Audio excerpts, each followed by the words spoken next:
इस कहानी की शुरुआत होती है आज के पाकिस्तान और उत्तर पश्चिमी भारत के इलाकों से, जहां लगभग 3300 ईसा पूर्व में एक क्रांति जन्म ले रही थी। जब दुनिया के बाकी हिस्सों में इंसान कबीलों में रह रहे थे और शिकार पर निर्भर थे, सिंधु नदी और सरस्वती नदी के उपजाऊ मैदानों में हमारे पूर्वज दुनिया का पहला नियोजित शहरीकरण यानी अर्बन सिविलाइजेशन खड़ी कर रहे थे। यह सभ्यता 10 लाख वर्ग किलोमीटर से भी ज्यादा इलाके में फैली थी, जो उस समय के मिस्र और मेसोपोटामिया की सभ्यताओं को अगर मिला दिया जाए तो उससे भी बड़ी थी।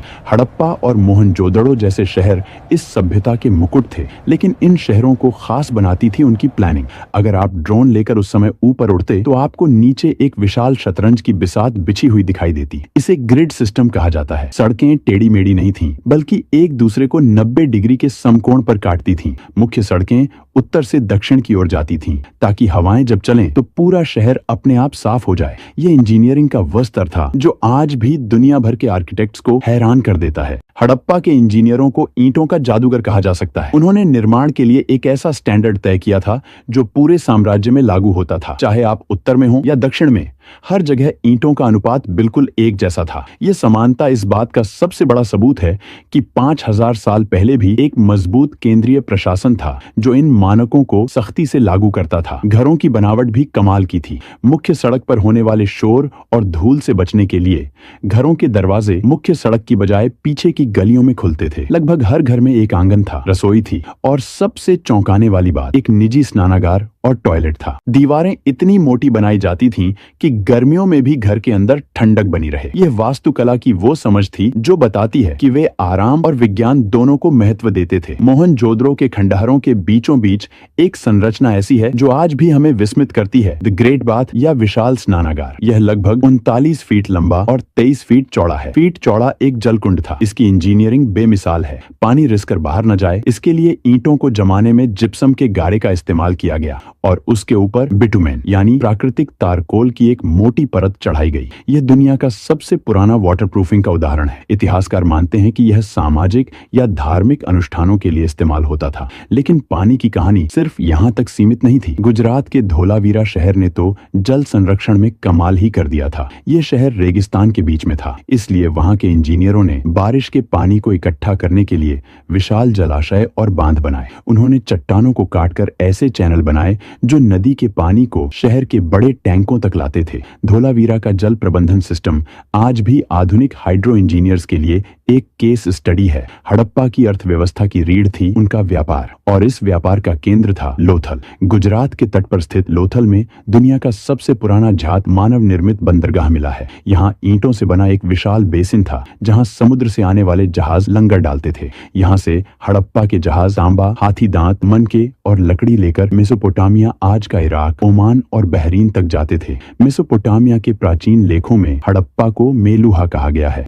सुदूर देशों में मिली हड़प्पा की मोहरें इस बात का सबूत हैं कि उनका व्यापारिक नेटवर्क कितना विशाल था। वे वजन तौलने के लिए पत्थर के बांटों का इस्तेमाल करते थे।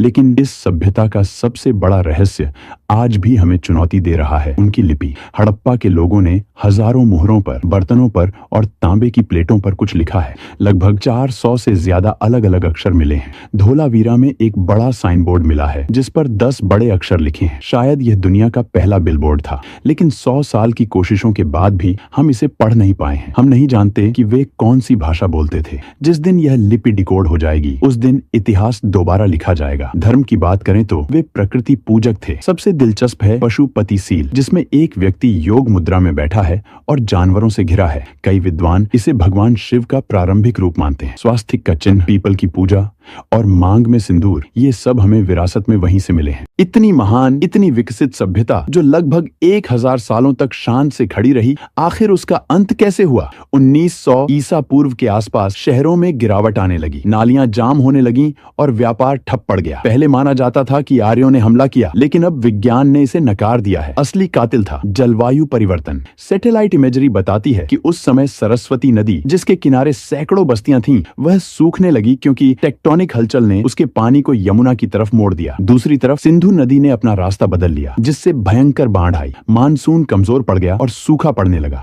जब पानी ही नहीं रहा तो शहर वीरान हो गए। लोग अपने शानदार घरों को छोड़कर पूर्व और दक्षिण की ओर गंगा के मैदानों की तरफ पलायन कर गए। वे मरे नहीं, वे बस बिखर गए। हड़प्पा सभ्यता खत्म हो गई, लेकिन वह मरी नहीं। आज भी जब हम हाथ जोड़कर नमस्ते करते हैं, जब हम योग करते हैं या जब हम अपने घरों में आंगन बनाते हैं, तो हम अनजाने में उसी 5000 साल पुरानी परंपरा को निभा रहे होते हैं। हड़प्पा के लोग हमारे भीतर जीवित हैं। उनका खून और उनका डीएनए आज भी भारत की रगों में दौड़ रहा है। यह खामोश खंडहर हमें याद दिलाते हैं कि हम उस विरासत के वारिस हैं जो तब भी विश्व गुरु थी, जब बाकी दुनिया अभी चलना सीख रही थी। यह इतिहास सिर्फ मिट्टी में दबी ईंटों का नहीं है, यह हमारी अपनी जड़ों की कहानी है। बाकी ऐसे ही भारत सहित दुनिया के इतिहास या प्राचीन घटनाओं को समझने के लिए एंशिएंट इंडिया व्लॉग चैनल को सब्सक्राइब करें।